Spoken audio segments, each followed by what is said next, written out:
प्राध्यापक रवींद्र नारायण दवले, त्रिमूर्ती विद्यालय व रामराजे कोकाटे ज्युनियर कॉलेज टाकळी, तालुका करमाळा, जिल्हा सोलापूर। प्रथमतः मी शिवजयंती उत्सव समिती दौंड तालुका यांचे आभार मानतो।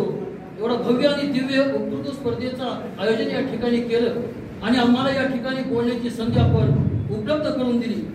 त्याचबरोबर या ठिकाणी उपस्थित मान्यवर, परीक्षक आणि माझ्या समोर बसलेले सर्व स्पर्धक, मी आज तुमच्या समोर विषय घेऊन आलेला आहे स्वराज्याचा धगधगता यज्ञकुंड छत्रपती संभाजी महाराज। छत्रपती शिवाजी महाराजांच्या निर्वाणानंतर असं वाटलं होतं की स्वराज्याचा विजय रथ आता पडेल थंड।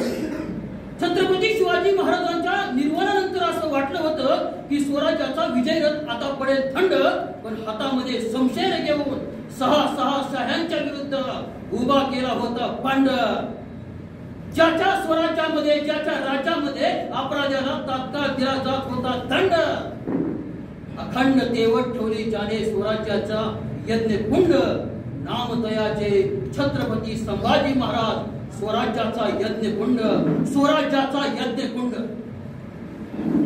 पाठीमागे मला असंच कुणीतरी विचारलं की कोण होते छत्रपती संभाजी महाराज, आणि त्याचं हे विचारणं साहजिक आहे, कारण आपण पाहिलं असेल किती थोडा संभाजी महाराजांचा इतिहास आपल्याला शिकवला जातो। ज्यावेळेस मला हा प्रश्न विचारला गेला की कोण होते संभाजी महाराज, त्यावेळेस मी त्याला एका वाक्यामध्ये तर उत्तर देऊ शकत नव्हतो। मी त्याला उत्तर दिलं, युद्धभूमीवरील गरज लक्षात घेऊन आपल्या सैनिकांसाठी जगामधील पहिलं बुलेट प्रूफ जॅकेट तयार करणारा जगामधला पहिला राजा छत्रपती संभाजी महाराज। इंग्रज, पोर्तुगीज, डच, सिद्धी, मुघल यांना त्यांच्याच बिळामध्ये ठेचून ठेवणारा राजा म्हणजे छत्रपती संभाजी महाराज। जंजिरा किल्ला जिंकण्यासाठी समुद्रावरती तरंगता तोफखाना निर्माण करणारा जगामधला पहिला राजा म्हणजे छत्रपती संभाजी महाराज। आपल्याला माहित आहे की श्रीराम प्रभूने लंकेला जाण्यासाठी सेतू बांधला होता,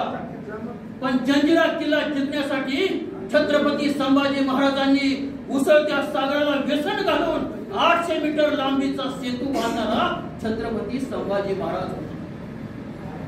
दुष्काळग्रस्त शेतकऱ्यांना कायमचं पाणी नियोजन व्हावं म्हणून डोंगर पोखरून जल नियोजन करून देणारा राजा छत्रपती संभाजी महाराज होता। दुष्काळग्रस्त शेतकऱ्यांना पीक योजना निर्माण करून देणारा राजा छत्रपती संभाजी महाराज होता।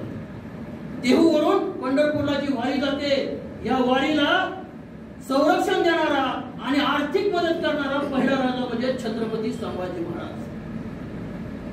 अरे धावत्या घोड्याला गर्रकन फिरून एका पायावरती उभा करणारा राजा छत्रपती संभाजी महाराज। नेपोलियन बोनापार्ट याचं रेकॉर्ड होतं 300 अंश सेल्सिअस मध्ये नेपोलियन बोनापार्ट आपला घोडा फिरवायचा, पण हे रेकॉर्ड तोडणारा आणि आपला पाखऱ्या नावाचा घोडा 360 अंश सेल्सिअस मध्ये फिरवून उभा करणारा राजा छत्रपती संभाजी महाराज। 40 दिवस औरंगजेबाच्या छावणीमध्ये तलवारीच्या टोकावरती मरण पेलून धरणारा राजा छत्रपती संभाजी राजा होता। सिंहाच्या जबड्यात घालून हात मोजितो दात या अवकाश सांगणारा संभाजी राजा होता। बुधभूषणम, नायिकाभेद, 7 शतक, नक्षिका, 4 ग्रंथांची लेखन करणारे राजे छत्रपती संभाजी महाराज। त्यांचं 18 भाषांवरती प्रभुत्व होतं, तो राजा म्हणजे छत्रपती संभाजी महाराज। हयात आयुष्यामध्ये एकही लढाई न हरणारा आणि एकही तह न करणारा राजा म्हणून वर्ल्ड रेकॉर्ड ऑफ गिनीज बुकामध्ये ज्यांची नोंद आहे, तो राजा म्हणजे छत्रपती संभाजी महाराज। तुम्हाला जर खरा छत्रपती संभाजी महाराज समजून घ्यायचा असेल तर दस्तूर खुद्द छत्रपती संभाजी महाराजांनी वयाच्या 14व्या वर्षी जे संस्कृत मधला ग्रंथ लिहिला आहे बुधभूषणम, तो आपण वाचला पाहिजे। बघा, ज्ञानेश्वरांनी वयाच्या 16 वर्षी ज्ञानेश्वरी सांगितली, हे बऱ्याच लोकांना माहिती आहे, पण वयाच्या 14 वर्षी जीवनाचं चिरंतन तत्व सांगणारा संस्कृत मधला पहिला ग्रंथ लिहिणारा राजा छत्रपती संभाजी महाराज होता, हे बऱ्याच लोकांना माहिती नाही। काय लिहिलंय त्याच्यामध्ये ते वाचल्यानंतर आपल्या लक्षात येईल की राजे कसे होते। दूत दूतचे सुराचे मांसाचे वेशा पापादी चोर परदार सेवा येतानी सप्त व्यसनानी सप्त नरसुदर नरक नयती. दूतच्य जुगार खेळू नका, सुराच्य दारू पिऊ नका, मांसाच्य मांसाहार करू नका, वेश्या गमन करू नका, परदार सेवा परकीय स्त्रीची सेवा करू नका, चोरी करू नका. हे 7 प्रकारचे कर्म करणारे लोक म्हणजे नरकाचे द्वार असते. हे संभाजी महाराजांनी लिहून ठेवले. पण काय आश्चर्य बघा ना, ज्या संभाजी राजाने लिहिलं दूतचे सुराचे मांसाच्य वेशा पापादी चोर परदार सेवा येतानी सप्त व्यसनानी सप्त नरसुदर नरक नयंती असे वदले छत्रपती संभाजी. बरे हेची सारे आरोप लागले. संभाजी महाराजांचं नाव घेतलं की संभाजी महाराज सुगारी, संभाजी महाराज व्यसनी, संभाजी महाराज राजगुडवे, संभाजी महाराज श्रीलंकट. अरे जगामध्ये जे जे वाईट वाईट स्वरूपाचे आरोप आहेत ना, ते सर्व संभाजी राजाच्या नावाशी जोडले गेले. किती आयुष्य मिळेल माझ्या राजा? 32 वर्षाचं. ज्या 32 वर्षाच्या आयुष्यामध्ये 8 वर्ष लढाईमध्ये गेले. 8 वर्षामध्ये 450 लढाई जिंकणारा राजा छत्रपती संभाजी. ग्रंथांची निर्मिती केली. एवढं शौर्य होतं, एवढी ताकद होती. आणि विचार करा, त्या वाईट गोष्टी करायला माझ्या राजाला वेळ कधी मिळेल? पण काय झालं, संभाजी महाराजांचं लेखन करत असताना इतिहासकारांची लेखणी जरा तिरकीच आहे. त्यामुळे माझा राजा बदनाम होत गेला. इतिहास रचा हमारे वीरों ने तलवार की दम पर, इतिहास रचा हमारे वीरों ने तलवार की दम पर, कलम ने की गद्दारी गुलामी आई हम पर. अगर कलम के रखवाले गद्दार न होते तो इतिहास के हर पन्ने पर छत्रपति संभाजी महाराज दिखाई देते. इतिहास के हर पन्ने पर छत्रपति संभाजी महाराज दिखाई देते. गुरुची महिमा माझ्या राजाने बुद्धभूषण मध्ये गायलेली आहे.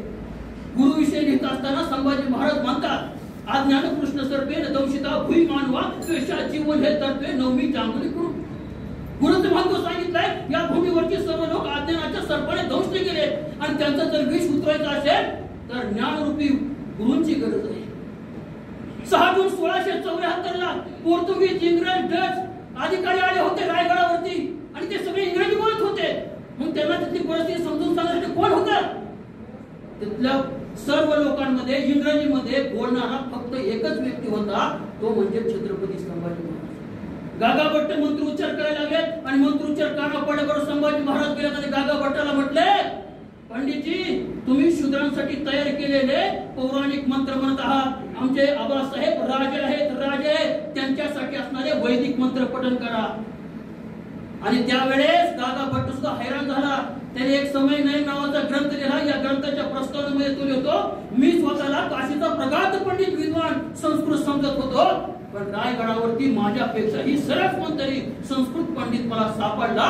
त्याचं नाव संभाजी महाराज.